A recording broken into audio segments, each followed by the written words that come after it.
is 365 Sports, powered by Sikkim365.com. Welcome to the Triple Option. Here's your host, Paul Catalina. I am really glad that we did not go to video 5 seconds ago. I thought you stifled a sneeze. No. I was super impressed because No. I've never been able to do that. Really. No, I'm absolutely not able to do that at all. I don't know how many humans actually are. You'd be in the circus if you were. No, what happened to me was we have had gnats in this place for 2 weeks now, maybe a little bit more. But like we're constantly fighting a battle. The exterminator's been here twice, treating the drains, and literally as the open was winding up, a gnat flew into my nose. And you gave one of these. Yeah, that's how I got it out, I guess. Did you catch it? I don't know how I caught it, but he's not in there now. Or if he is, That'd be pretty awesome if you caught it. he's just chilling. He just laid down. So, no, I don't think I caught it. Yeah, if he got in there, he's kind of like a Mucinex villain now. Yeah, that's exactly what he is. Causing havoc in your nose. Yeah, absolutely. So, actually, is he in your mouth? he might have been. Oh, no. Get the Topo Chico. That's their weakness. God, that's terrible. Oh, I mean, the Topo Chico's fine, but the gnat, yeah. the gnat's yeah. terrible. I'm Paul. He's Stephen. It's Wednesday. This is the Triple Option, and what an awful way to start a show. But literally, it was 5 seconds. Like, people have been watching me. Mm-hmm. Like, oh, my God, is Paul having a stroke? Which, I don't want anybody to think that's going on. So, yeah, you might have gone viral. So I guess you could argue it should have happened. Look, one of my biggest fears in life is being the dude on the news when the lizard jumped on him and being a meme. Yeah, I get that. I don't want to be a meme unless it's a cool meme. But I don't is this a look? Give me a one shot here, Jack. Or right here. Is this a face that is a cool meme? It's not. It's just not. I know. Somebody gift that, please. Yeah, I mean, it's not a. I mean, this is the best I could be like. That's the best. You'd be like, oh, look, kid, that's a shrug emoji guy. That's all I could do right there. I can't. Mm-hmm. I'm not I'm not gonna have like one of these cool Ryan Gosling gifs. That's a fascinating thing about our world now is people get famous for nothing really. Yeah. Like they just do something weird and then, I mean, like, are we allowed to talk about the Hawk Tuah girl? Yeah, we can absolutely talk about Hawk Tuah. Okay, so Hawk Tuah girl she doesn't even do an interview. It's like a man on the street thing. 10 seconds. 10 seconds. Now she has a podcast. Yeah. And it's like, I mean, she actually seems like a funny person, so it kind of makes sense. Or this is a long time ago now, but you remember that lady that got a Chewbacca mask at Kohl's? Yeah. And just couldn't stop laughing? Yeah. And people were like, oh, the joy in this woman's heart. Yeah. And then, like, everybody just overdid it. Some college was like, you can have free tuition to our school. And then it was like, well, she's famous for nothing. Like, she didn't have a skill. Yeah. But suddenly she's in the public eye. So I get that. The idea of, like, you're a meme. By the way, that's totally a Greendale thing to do from Community. Yeah, sure. Like, we've got the Chewbacca mask girl. She's enrolling in Psychology 101 or whatever. Exactly. Yeah, we're paying for her class. Yeah, she's perfect for the Greendale human beings. Mm-hmm. Absolutely. So I get that fear. I have that too. Or just saying, we're in a world where we're talking all the time in broadcasting.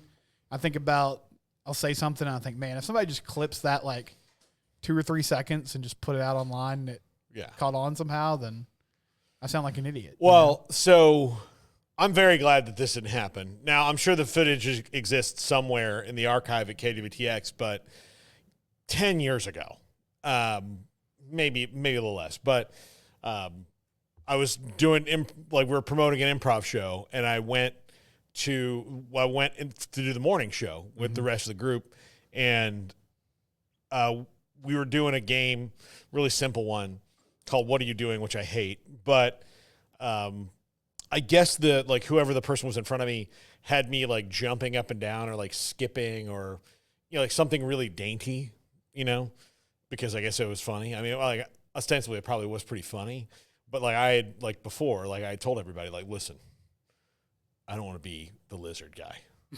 Like, we don't want to be the lizard guy. Like, morning show news is where this shit happens, okay?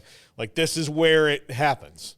Like, that is absolutely how you get there. I mean, I have nothing but respect for morning show news people because tough gig, man. Like, half of them don't get in to get the morning show. Like, some of them do. Some of them want to be like, oh my gosh, we're making English muffins this morning with our favorite English muffin. Yep. You wake up at 3 a.m. and you just like read off old people's birthdays. Yeah. I mean, some of them like that. Now, a lot of them get into the news because they want to report the news. Like, really serious news out of Sacramento right now is as Governor Newsom has signed a bill banning this, like that's what they want to report. And that's very noble, but it's also very noble. And I'll tell you, as hard as it is to get up in the morning and have to do news, but then intersperse that with like, Brad Pitt has a favorite pancake recipe. His 4th grade teacher from Missouri is here with us to share how she's the one who gave it to him. Like, that's really hard. It is hard. Yeah. You're doing like the trivia question of the day or whatever. It's a tough deal. I remember that instance though, because I was Emory. I was an intern when you did this.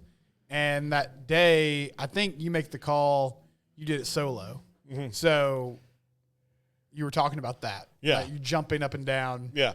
I was like, I'm just terrified I'm going to be a meme. Mm-hmm. And I can only thank whatever friends I did have there at KWTX at the time that they just buried the footage. They burned the tapes. That buried the footage. Like all the behind the scenes stuff of Trump at The Apprentice. Like, it's just never going to come out. It's just gone. It's just gone. Magically deleted. It's never going to come out.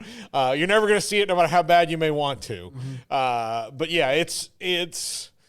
I was terrified, like literally for a month. I just kept waiting for, and the thing is like most of my friends in the sports department would have totally like done it, but I guess they were just too busy to go back and get it. And then like once a week or two goes by, like it's too late. There's too much stuff. They've got hours and hours of programming that they have to go through and, like find it, like which day was it that they were there? Like, was it Wednesday? Was it Tuesday?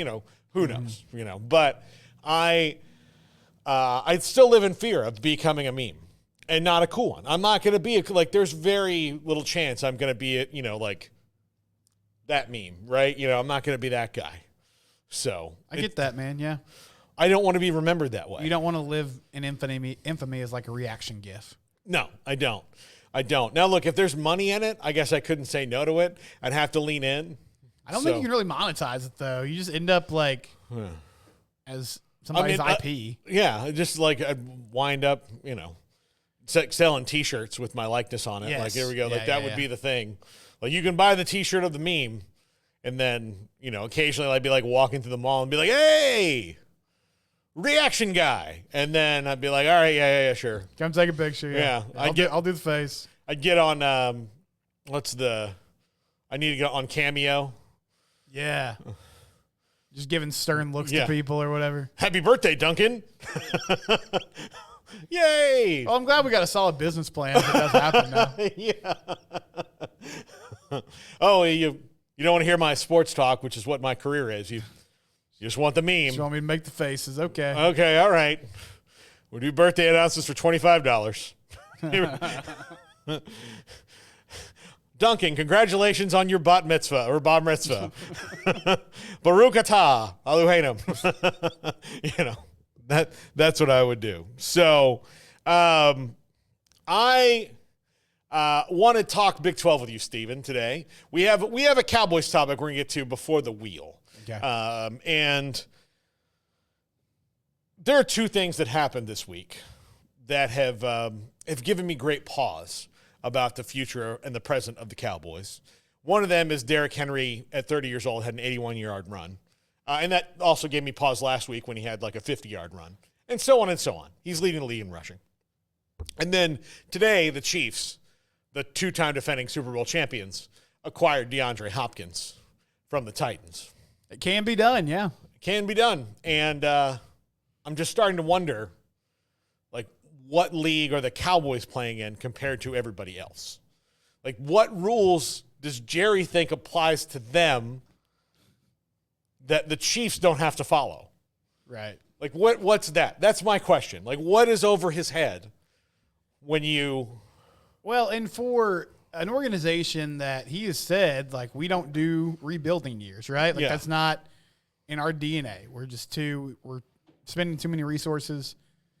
It seems like they're firmly in the middle of one. Yeah. But the problem is they've committed money to people, so they're not really rebuilding. They're just kind of in some weird flux right now.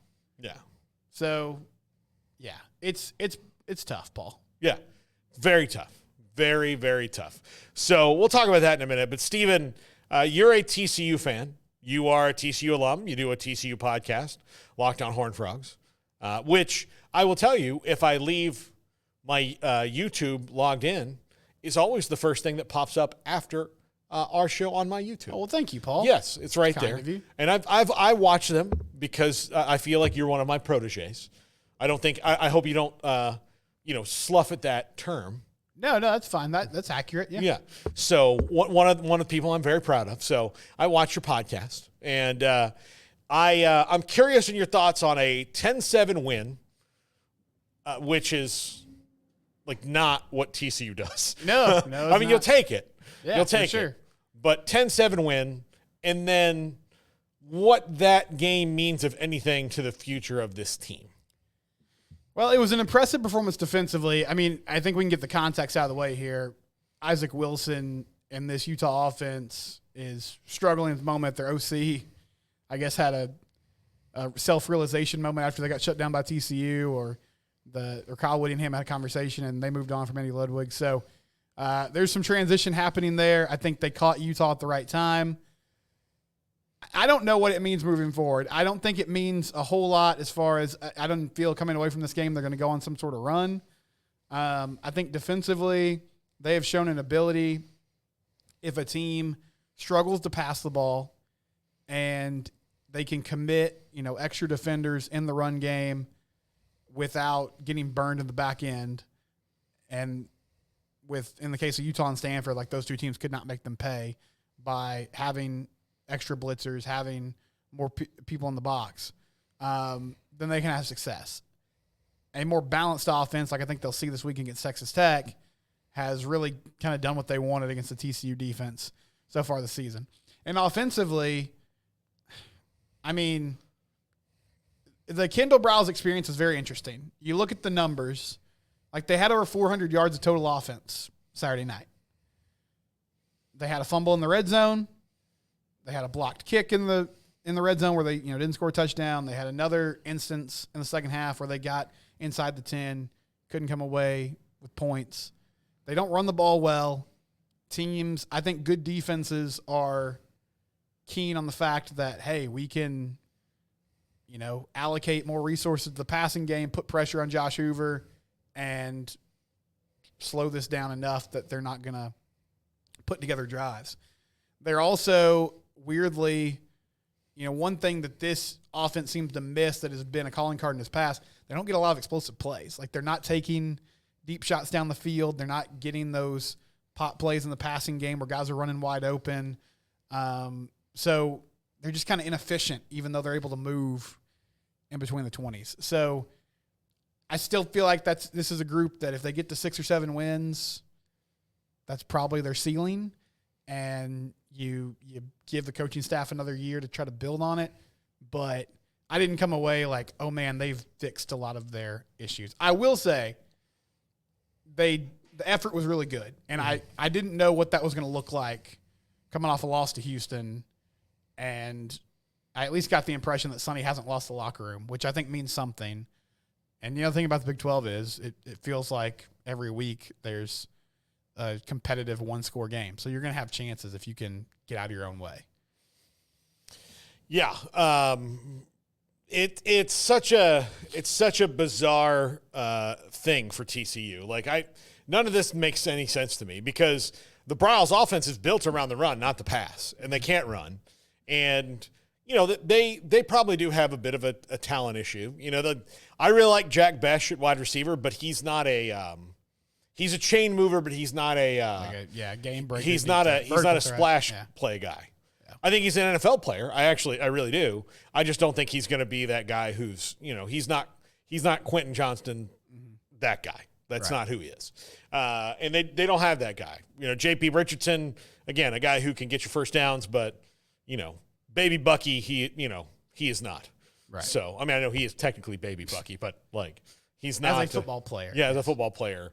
Bucky Richardson was, a battering ram and a big play guy. Mm-hmm. That's not what JP is at all. So, I don't know. It's interesting to see, and I think it's going to be interesting to watch, and watching through the lens of Baylor in particular, who has TCU next week. Baylor's schedule is the walk through, all these teams meeting each other, during the season of the bottom of the Big 12 is Baylor's schedule right now. And they have TCU next week. They have Oklahoma State this week. And who is going to come out of this little rung of mediocrity feeling good about themselves? Right. I think Baylor has the best shot to do that, and TCU probably right with them. I think when you look at Kansas, West Virginia, Houston, and Oklahoma State, probably not. Things have just not gone well at all at times for them this year, particularly in the moment. TCU has kind of traded wins and losses, which I think gives them a little bit more confidence than the rest of them. But looking at this bottom part of the Big 12, I wonder who's going to come out of this optimistic. Let me ask you this, because I talked about the fumble in the red zone. When you look at teams that just continually beat themselves, because I think that's TCU, it's kind of Jekyll and Hyde every week. Whatever the opposite of complimentary football is what they play. So if there's a week where the defense is humming, then the offense struggles to score. When the offense has been on, the defense has struggled to hold up there in the bargain. But the turnovers and the penalties, I know players have to execute and make plays, but if it's a continual problem, how much of that do you typically put on a coaching staff? Because we're going on 7 weeks now of just boneheaded mistakes. And I know players have to make the plays, but I don't know what the disconnect is between fundamentally sound ball and then what they're putting out there on a weekly basis. And maybe it's just talent deficiency, but it doesn't look like a well-coached team right now. No. What are your thoughts on the rest of that, the dregs, we'll call them right now, of the Big 12? Baylor, I think, is in a good spot if they can kind of go on a run here. I was impressed with what they did against Tech, and I feel like, honestly, the Sawyer Robertson aspect of the season might be the biggest bright spot and reason for optimism. Kansas, that was a nice win, but I feel like it's not going to change sort of their outlook. Houston, I think, is dealing with a talent problem. And then TCU, I think they could individually. I think they could win every game left on their schedule.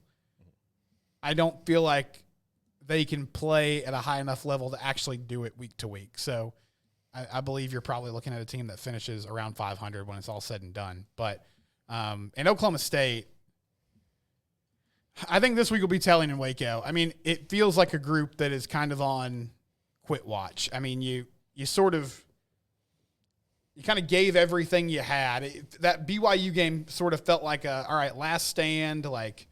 This is our opportunity to show that we still have a good team and we are a group that can turn this around. You had a new quarterback in Garrett Rangel that was playing well. He gets hurt. You lose on just an insane play on the road. And now it's okay, you kind of rallied the troops and did all this and you still didn't get the result you wanted.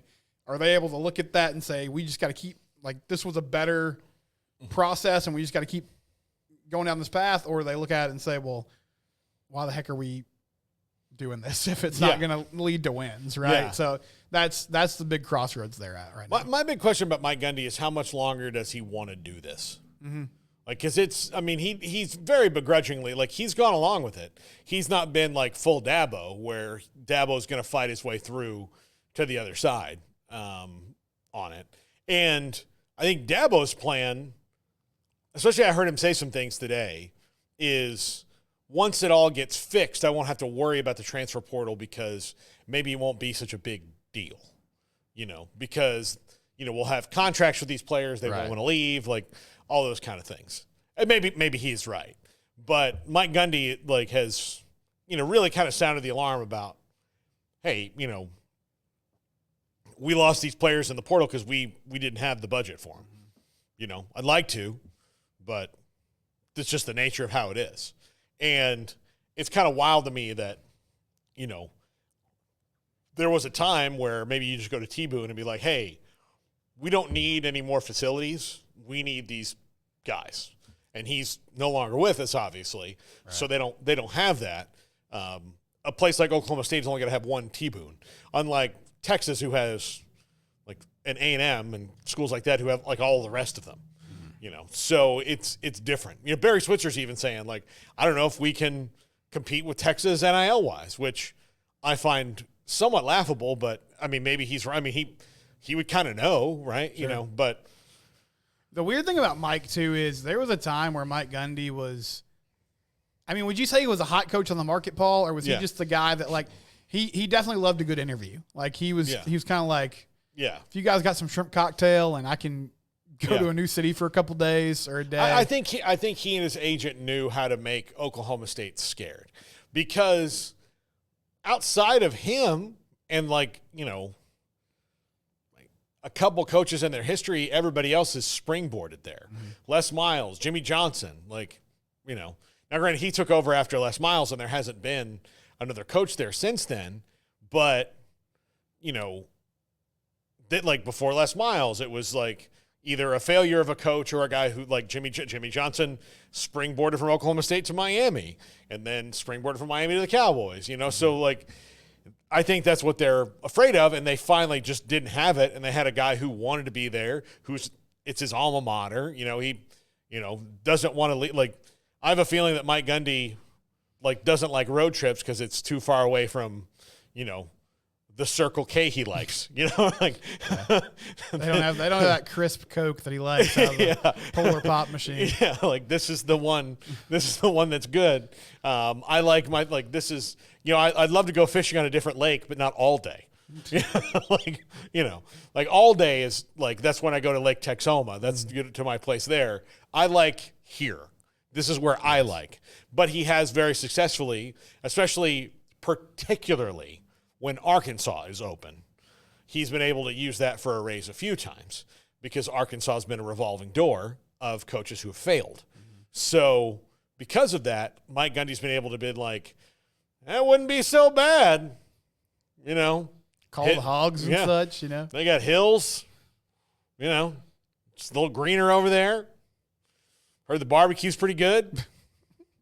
You know, but going to give me free OAN on the cable, so I think I'm all right. Let's go do this. And then they're like, whoa. We'll give you OAN and Newsmax. And he's like, all right. SEC, kiss my butt, right? So that reminds me, the last time I was traveling somewhere, I saw a little hotel in North Texas that was advertising free HBO. And I was like, is that still moving the needle in this day and age? Are people still pulling off the road? Like, oh, shoot. Yeah. Oh, they had HBO. I don't have HBO at home. Yeah, I don't have that. And so we better go there. Like, every hotel has, although sometimes I'm surprised they don't have HBO, they have Showtime. And I'm like, I know. I mean, thanks for having a premium channel, but still. Also, I can stream. So I can. Like, now, like, TVs, and this is total non sequitur, but I've done it when I've been on, like, longer vacations, and, like, we were in Palm Springs.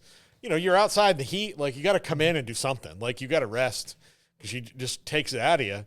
So, yeah, you know, Amanda and I would, you know, sit on the couch and, you know, stream Netflix to the TV. You just, you know, you put your phone to it, you connect your device, and there you go. You know, watch The Tourist. So, right. So we did. Then, you know, got ready, went to dinner. It was nice. Yeah. I can't be at the pool 12 hours a day. You got to take some breaks in between. Got about in Palm Springs in the summertime, you got about 6 hours in your max before you're like, it is very hot. And I'm a little dehydrated. Yeah.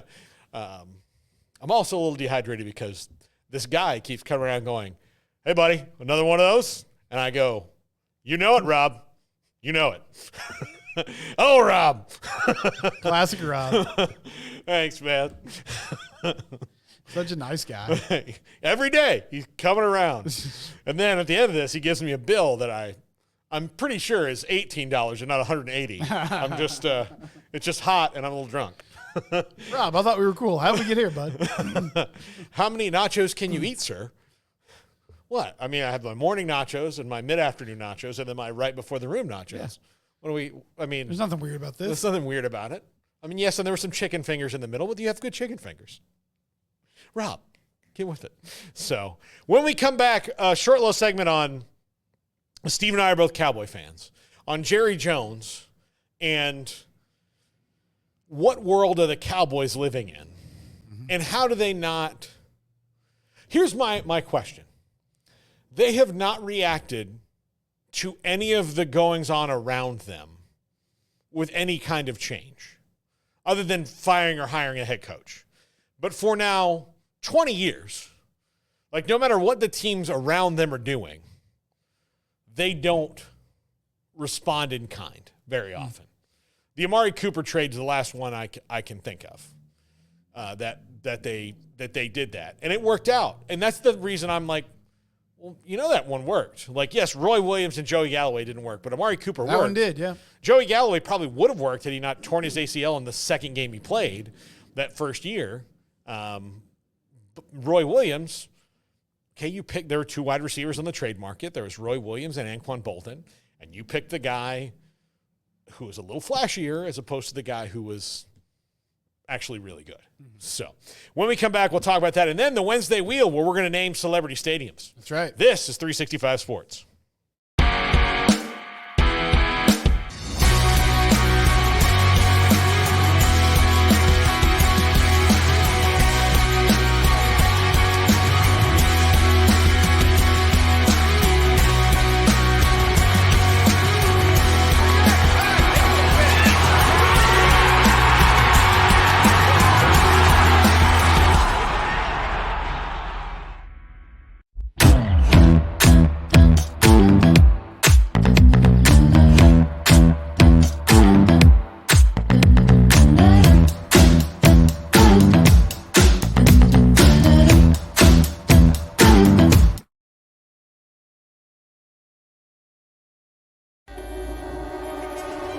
This is 365 Sports, powered by Sikkim365.com.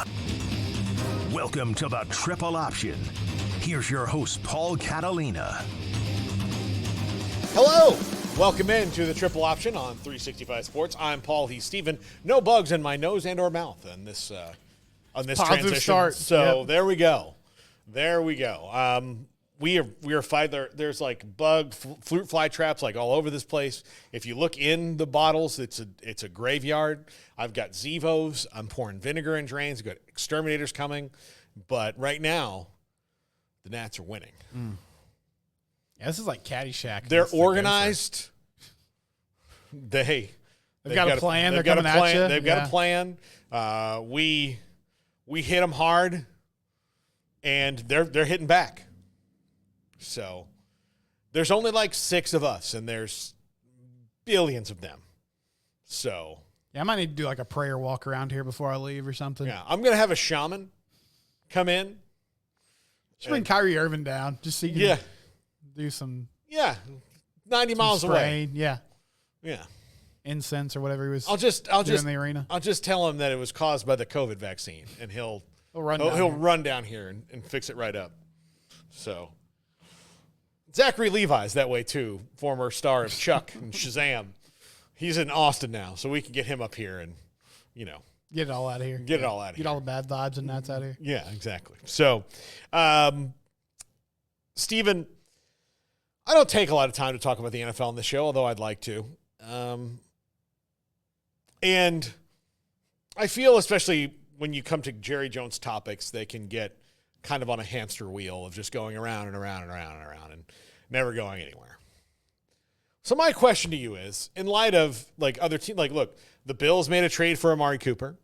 The Jets made a trade for Devontae Adams.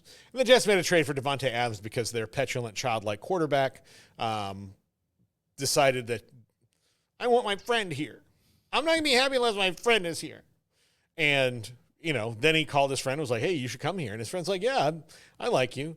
And then he's like, and his friend never once said, aren't you guys the same record as the crap team I'm on right now? Yeah, but that's because you're not here. Ah, okay, I'll be there. And then it's like, oh, no, it kind of sucks here. Just needed a wide receiver. That's all they needed. Yeah. They need a quarterback. But, sorry. Sometimes maybe not everybody can be Tom Brady. So, there's like one Nolan Ryan, there's one Tom Brady. There's like very few of these people that can be 40 and still at the peak. Right. But. Especially coming off an Achilles injury. Yeah. Oh, no, that doesn't matter. He, rubbed some Himalayan mud on it and everything's fine. But Jerry Jones looks around the league and all these things happen, but he doesn't really react. And I think in one measure that's good that you don't just react because of what the league is doing, but you see these teams that feel like they're close to something. The Jets, for better, for worse, feel like if they just get the roster the way Aaron wants it, then Aaron will be Aaron again. The Bills knew that they traded away Stephon Diggs because he didn't really want to be there anymore, and that they couldn't really address it in the offseason, but I felt like they were always going to wait around for an opportunity to get like an Amari Cooper. And look, Amari Cooper contributes in the first week. It helped Keon Coleman. It's helped every part of their offense that Amari Cooper is there. It's helped Amari Cooper regain his joy for the game after playing with Deshaun Watson, who's obviously now in rapid decline. All the outside issues notwithstanding, I don't know he's if just a bad football player. He's just too, not. Yeah. He's not just. He's lost it. Yeah. He's lost the edge. So, all those have happened. The Cowboys have a gigantic gaping hole at running back. Now the offensive line has not played all that well, but they've got to help out Dak. They really have to help out Dak, and they've done nothing to help him out. Look, they had to let some linemen walk because of that. They drafted young linemen, and I like Cooper Beebe. I like Tyler Guyton, but that doesn't help Dak, who's now in what might be his final contract with the Cowboys, seeing that it'll take him into his mid-30s. How does that help him now? Because they're trying to do it now. The Chiefs just went out and got DeAndre Hopkins because they know they're in a window right now. As great as Mahomes is, they know that everything is finite. And they've got Mahomes, they've got Kelsey, they've got the guys that they want, they've got the quarterback that they want. If they need something, they've had injuries at wide receiver, they got to go get it. The Cowboys, for whatever reason, refuse to do this. And I don't understand. The Eagles went out and got A.J. Brown. They went out and got Jahan Dotson. Now, that one hasn't really worked out for them, but they saw a need, wanted a veteran, and addressed it. I don't know why they think all those teams that have been more successful than them recently, save the Jets, are wrong and they're right. That's what league are they playing in to compare to what league the rest of the teams are playing in? It's a great question, and it's also strange because they've always been kind of smug about this stuff too. Now they have a pretty staunch belief that you don't build a team through free agency, which I agree with. You got to build teams through the draft. They have a good scouting department led by Will McClay. They've done a nice job through the years, especially in later rounds and with some undrafted free agent signings of finding guys who are good contributors. But it's not one extreme or the other. And Stephen Jones and Jerry Jones have frequently been on the record talking about, well, we think this is the best way to go. But as you said, Paul, other teams are acquiring players either via trade or by spending money, and they're very smart organizations. This is not like the New England Patriots of old where they would let guys walk and they would do some pretty out there things, but they had the results to back it up. And the Cowboys don't over the past 25 years. Bob Sturm, who's a personality for The Ticket, and he also writes, he wrote an article about Jerry this past week, and one thing that he highlighted was it feels like Jerry Jones wants to be right more than he wants to win. Yeah. The worst thing you can have in sports as a fan is owners that don't want to win. And there are owners like that. They're just trying to turn a profit. They're trying to keep costs down. They don't see winning as the ultimate goal. For a long time, and I think even now to a certain extent, people would say Jerry sees winning as the ultimate goal, but I don't think he does. I feel like his ultimate goal is promoting the Cowboys brand and promoting himself. And it's like somebody told him when he was 15 years old that he wasn't a good football mind, and he's still trying to prove Paul. Yeah. He's still trying to prove this person wrong. Yeah. But it's not like he's putting in the work. It's not like he's out there at the Senior Bowl grinding tape and meeting all these guys. I mean, he's just not that type of dude, but he's still the general manager. And you're in a league with a salary cap, so the only way that you can have an advantage if you're literally the most lucrative franchise in the world, which the Cowboys are, is either spending a lot of money on coaches or having a really big support staff, scouting staff, like trying to be on the cutting edge. And the Cowboys are not those things. Mm-hmm. They're still like in the Stone Ages in some respects on those things. There was an article today on ESPN.com about how there's tours at the Star all the time, right, Paul? I mean, you've seen this. People are just walking through the facility on a weekday. And, you know, ultimately, like, that's not the reason they're losing, but it's the type of, I guess, lack of decorum for the players that you don't see anywhere else. But here's the thing. Jerry, like most everybody, owner and GM is a separate role. Yes. He is both. Right. And no man can serve two masters. Mm-hmm. So while he can delegate a lot of the GM stuff off to Stephen, which he's not even he's the president, so he has also Jerry duties and owner duties. And then Will McClay, who's not the full GM, if you just turn that over to a personnel department completely, extricated yourselves out of it, and set what you wanted the financial vision to be and the goals to be, like that would be that. But he's got to do it his way. Like you said, he's got to be right. And the tours are not the reason. The tours are only frustrating because you see all these people coming in, like, you know, Ben DiNucci even tweeted like people would like tap on the glass, like, you know, like he's supposed to do, like, oh, okay. Let me get these curls going. Let me get these curls going. Like, it's weird. You don't have that anywhere else. I'm surprised that they don't have that anywhere else because I was sure there'd be owners who would want to make the money on it. Right. But Jerry is all about the spectacle and, you know, accessibility and all these different things that you can do. And people pay to have tours of the Star. And they now you could have a tour of the Star when the Cowboys aren't there, and that's when you can have them. But then again, you can't charge as much for that ticket because I might see Zeke Elliott today. Like, that's the thing. And, you know, you can't talk to the players. You can't do that. Like, you might be able to take some pictures, but it's very strange. I've been there and, like, seen a tour group and, like, oh, look, here's the players going to lunch right now. And you're like, yeah, can you guys not? Because we got, like, 5 more minutes with them before they go to lunch. And, you know, we really need to get this concept down. This Jason Witten interview, like, done. Like, I've been there, like, oh, great. Like, you know, so – you know, like he's here, but like now the tour is like out here waiting, and then maybe they've been promised that like, hey, Jason Witten's going to come do a photo op, and like it's, you know, whatever is going on there. And I don't think that's the reason, but it also is one of the things that when you're not constantly winning, probably is a drain on you. Yes, where you're like, oh look, here's a bunch of people from Iowa that came on a trip and they've decided to come here. Hi, you know, I just want to go, you know. Yeah, I mean, when you're losing, like, you want to insulate. You want to be like, all right, we're the people here. We got to figure this out. Like, cut out everything else. We also don't want to look like a jerk, right? Yes. Like, because the last thing you want to do is, like, you know, you're frustrated or, like, work is hard for everybody, right? Mm-hmm. So you don't want to be at work and then just, like, blow off some fans and then, you know, all of a sudden, like, you know, Stephen A. Smith's going, this is horrible. Watch Cowboy safety J-Rod Kersey yell that he ain't taking a picture for somebody. Right. Well, Shannon Sharp, what do you think about this? The bizarre thing, too, is they've had so many of these, what you would call, like, wake-up calls for the organization. I mean, we talked about last week, they just got embarrassed by a former player in Dan Campbell and the Detroit Lions at home in an opportunity for them to, you know, get to 4-2 on the year and kind of make a statement. And you can go down the list. I mean, they had all the years with Romo where they would lose last game of the season, miss the playoffs. They got destroyed by the Eagles one year in a kind of win or go home type playoff situation. They've had the playoff failures.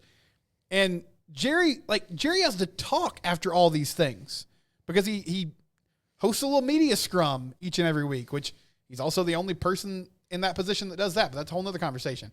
But you would think, Paul, in all these like public humiliations that this man has gone through, yeah, at some point he would kind of evaluate and be like, well, maybe I should go a different route. And like, also if he I guess he's just afraid of giving up the credit. But if he handed over the reins to a GM, he would take some pressure off of himself. Yeah. Because then it would be that person's responsibility to make the personnel moves. Yeah. And so if that person decides, no, I think we're going to be fine at running back with Rico Dwaddle and doing a reunion with Zeke Elliott, who's over the hill and can't contribute anymore, well, then you blame that person. Yeah. You don't blame yourself. And then you don't have to take these questions from the radio hosts that you're threatening to fire, because you can just kind of pass it off on, well, you know, we're trusting our general manager to make these decisions, and they're the football people, and I stay out of that part of it, and I just want to give us the best resources to win. Like, you could alleviate so much criticism if you would just take a step back and focus on what you're good at, which is the business stuff. Yeah. Like, he's maintained an incredible amount of interest in a franchise that is mediocre. Yeah. If, like, we talked about the Lions, nobody talks about them until the last few years because they were bad.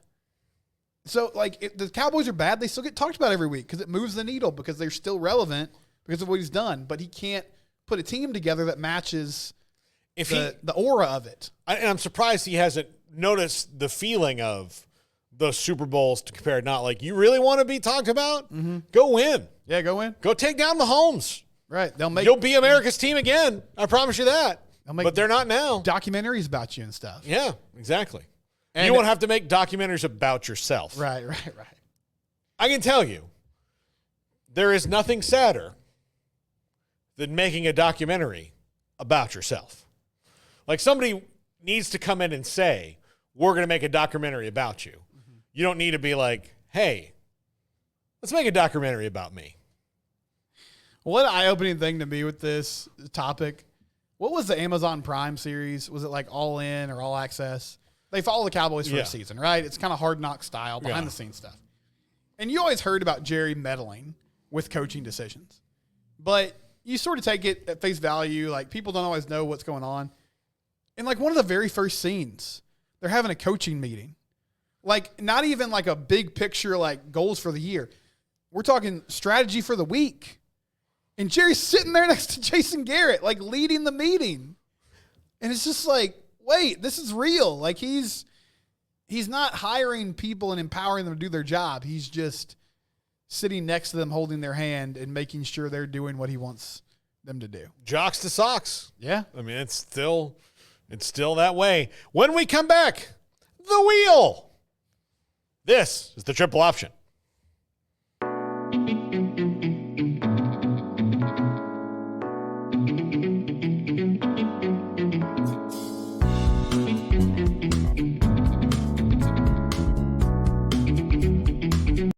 Fantasy Sports EVO, the next evolution of daily fantasy sports. Tired of traditional fantasy sports where you spend hours upon hours studying individual players?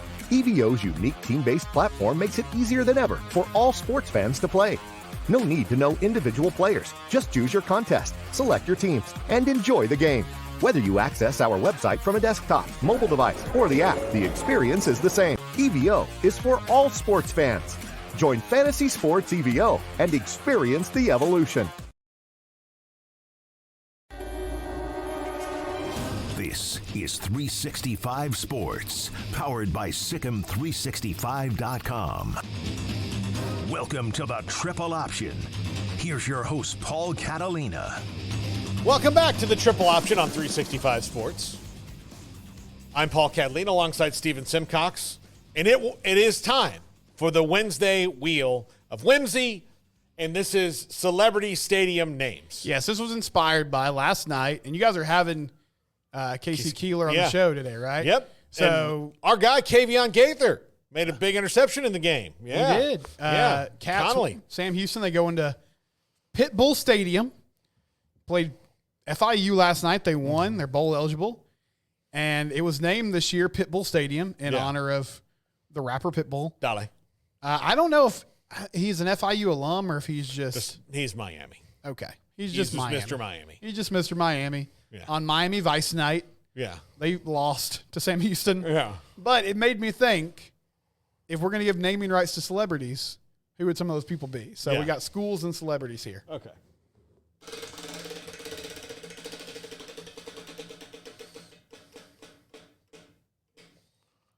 Ball State. Ball State, Letterman Stadium. David Letterman Stadium. His name, my niece, goes to Ball State. Oh, really? Yeah, she goes to Ball State and the Letterman School of Communications, of which she's a photography major. That's her school, and she didn't really realize who that was. And I was like, it's David Letterman. He's like one of the most famous comedians of all time. I would take David Letterman Stadium at Ball State, for sure. She didn't know who David Letterman was? Not really. I mean, she kind of got it from, like, walking through the halls where there's, like, pictures of him, but she's like, I don't know anything about him. That's crazy. Well, golly. Yeah, I don't even know who else would be there. I think Jason Whitlock went to Ball State, but David Letterman's way better. That's a can of worms. Yeah, David Letterman's way better. Yeah, no. Ball State, David Letterman Stadium. Yeah. Also, our good friend, so at Radio Row one year, which is, it's just a lot of people. Mm-hmm. And, Paul, it's active all day long. Yes. So our friends Q and Ward were there in the morning, and they interviewed Mike Golick Jr. and another man whose name I forgot. And Mike Golick Jr. at the time was not – I think he was still doing, like, the pregame to Mike and Mike. Like, he was on at 4 a.m. And Ward didn't know who he was. And he mentioned, I guess he did a quick Google search and got the wrong name and said, hey, you went to Ball State. Went to Notre Dame. But Joe went to Notre Dame. Yeah. And it was pretty awkward. And that tape did not make the air. That interview got burned. As bad of anything as I've ever seen in my life. And Q was ready to kill him. Yeah, that was a rough scene. And I was still a young producer at the time. And so I was like, just really laser focused on doing my job. So we got done and I was editing and I'm getting this thing queued up and Q was like, that's never seen the light of day. Yeah. I was like, oh really? He's like, yeah, never put that in the trash. Never play that. Yeah. No, it was bad. It was bad. Yeah. And every time I've seen Mike Golick Jr. since then, he can't place me, but he knows that when he met me, something weird happened and that I had to apologize. Like he can't quite do it. Well, hey, Mike, Paul Catalina. Oh, yeah. He pretends like he remembers me. But then I can see it in his head like, I met this guy under very strange circumstances. I know he wasn't the problem, but I know he was there. It's like repressed trauma. You're like a ghost from Christmas past. Yeah, it's like, this was weird. And honestly, it was disrespectful. And it was, yeah. Yeah. They did just kind of show up. They did. It's a tough situation, But yeah. But once a bad thing like that happens and the cat's out of the bag, you can't bring it back. Yeah. No. No. All right, here we go.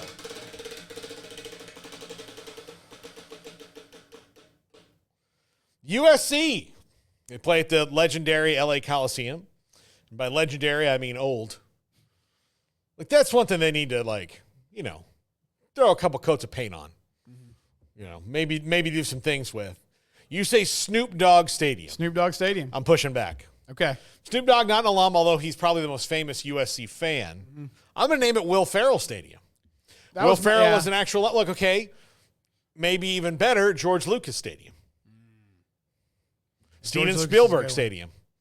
Yeah, USC's got a deep They've got a deep roster of Hollywood people. Yeah, that went there. But Snoop Dogg in the same vein of like Pitbull and FIU, yes, but Snoop Dogg didn't go to USC.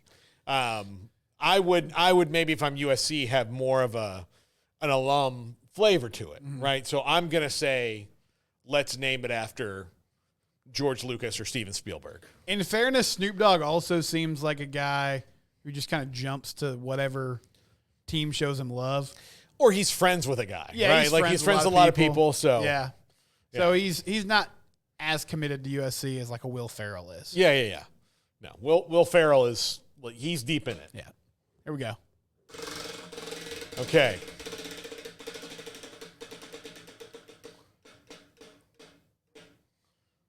Ohio State. You say LeBron James. LeBron James Stadium. No. LeBron James Stadium.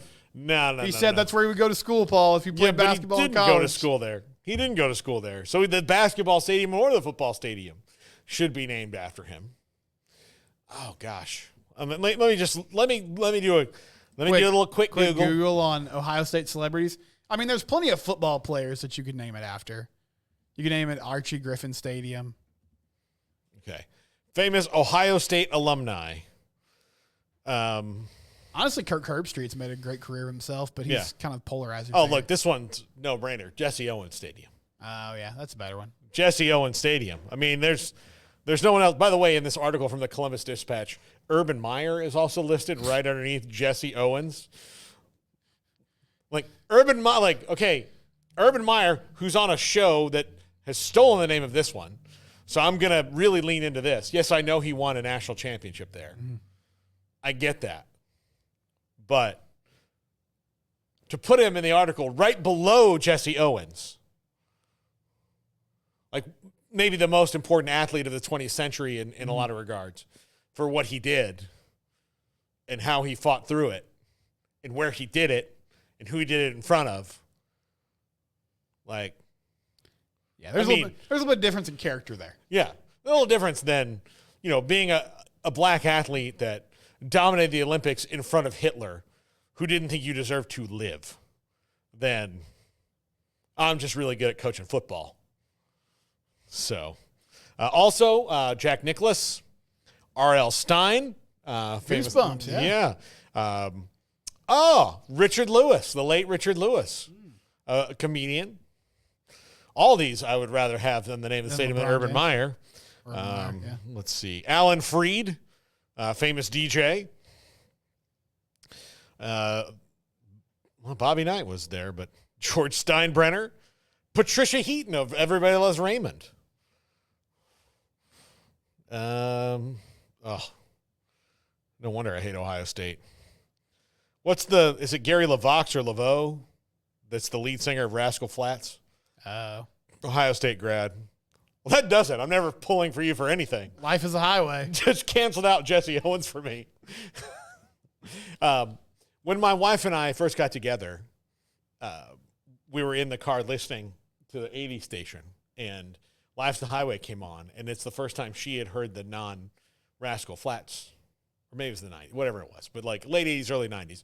When that song came out, she was like, "Oh, I thought this was Rascal Flatts." And I was like, "We are not going to make it." Take it back.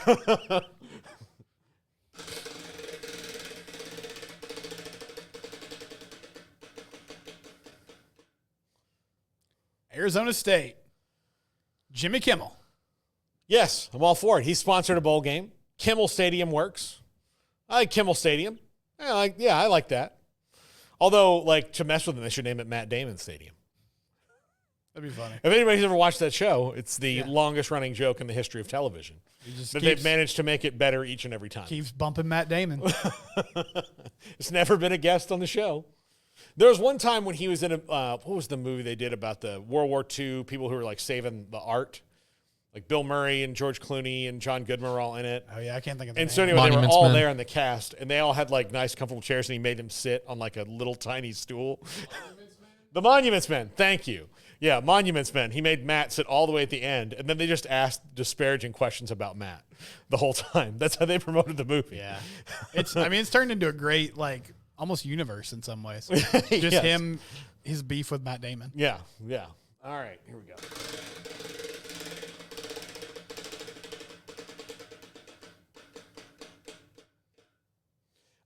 Baylor, Magnolia Stadium. I don't think there's any other way around this. If our whole city is promoted through Magnolia, you might as well lean into it. Just put some shiplap up in there, baby. Exactly. Yeah. The ship, just all around the sides and make that, put a whole bunch of fancy old school looking clocks and, some new backsplash. Do you have beef with Jeff Dunham because he's a ventriloquist, or do you think he's funny? I mean, he's not my thing, but no, I don't have beef with him. Okay. No, I mean, He's not my thing either. But It's not my thing. I didn't know what you thought as an actual comedian. No, as an actual stand-up. I'm thrilled that a comedian can make that much money. So no, good for him. Again, anybody who does stand up, I'm behind you, right? Because it's a really difficult thing to do. I just admit that there are certain things that just aren't my thing, and I've laughed at some of his stuff. It's just, ventriloquism. Come on, It's not vaudeville. Yeah. So.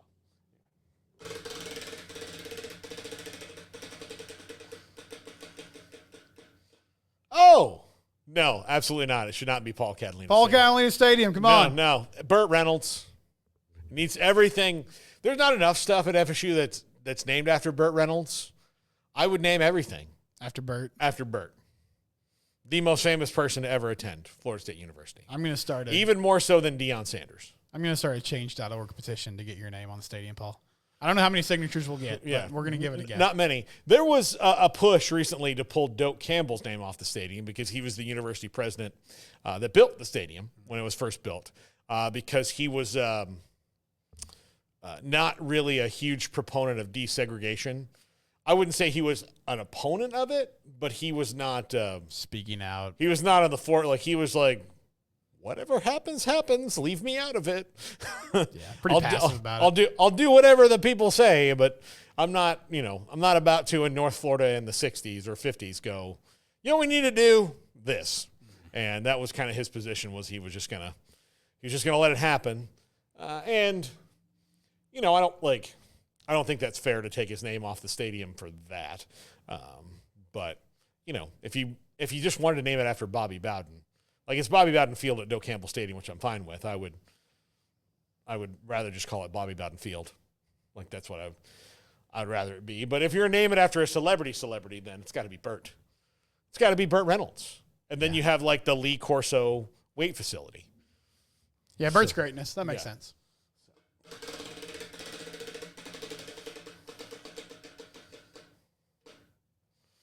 Oklahoma for Toby Keith. Yeah, I'm okay with this. I watched the tribute concert that they did to him recently, and I'm a pretty solid Toby Keith fan. Although like his more popish stuff I don't like. But right. Like when he did like a real country song, it was a country song. So yeah, I'm fine with this one. Do it now, Oklahoma. Change the vibes. Yeah.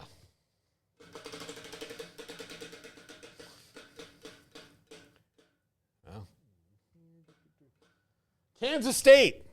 This is probably the last one we'll do. So Eric Stone Street's probably the most famous celebrity from there. Yeah, let me see if there's anybody who could compete with him. Eric Stone, he would love it. I mean, he's a huge fan, Yeah. So Cam from Modern Family, famous K-State alums. Let's see if there's anybody who's more famous. Besides Bill Snyder, obviously. Alumni. Famous Kansas State alumni. Look.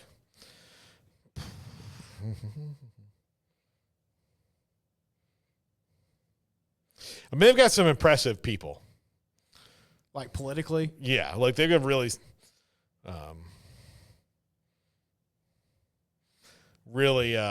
really impressive people. But let's see. But fame-wise, I mean, there's a ton of NFL players, NBA guys. Let's skip all that. Jordy Nelson. Yeah, Jordy Nelson Okay. Stadium.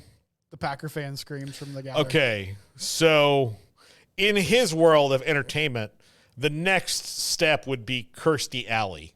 So no, I definitely think it's him. Or the actual Aaron Brockovich. Not Julie Roberts, but the actual Aaron Brockovich is a K-State alum. Okay. So, all right, let's do one more. We've got time for one more.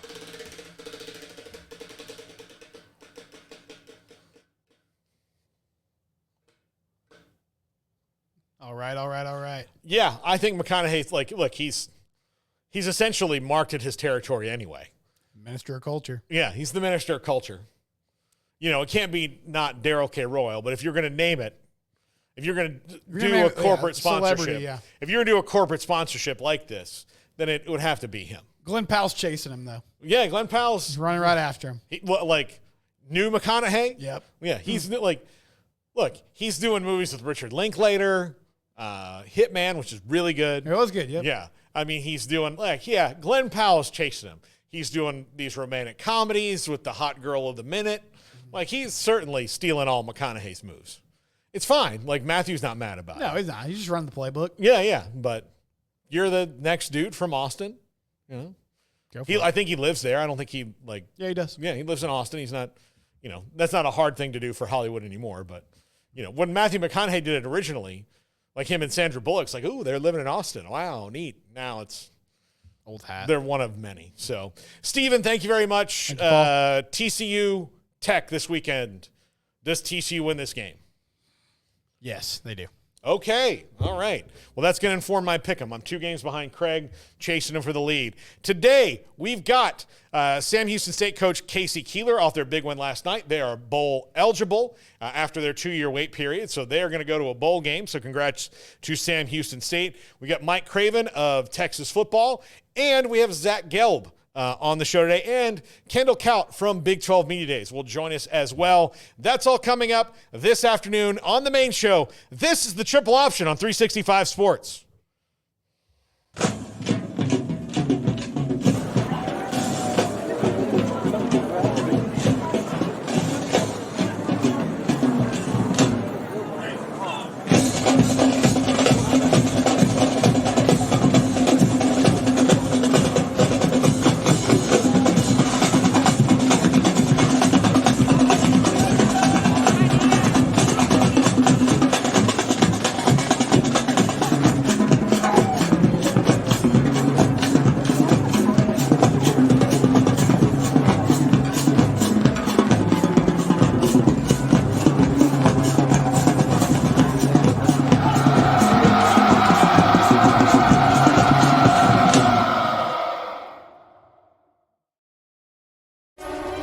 This is 365 Sports, powered by SicEm365.com. Welcome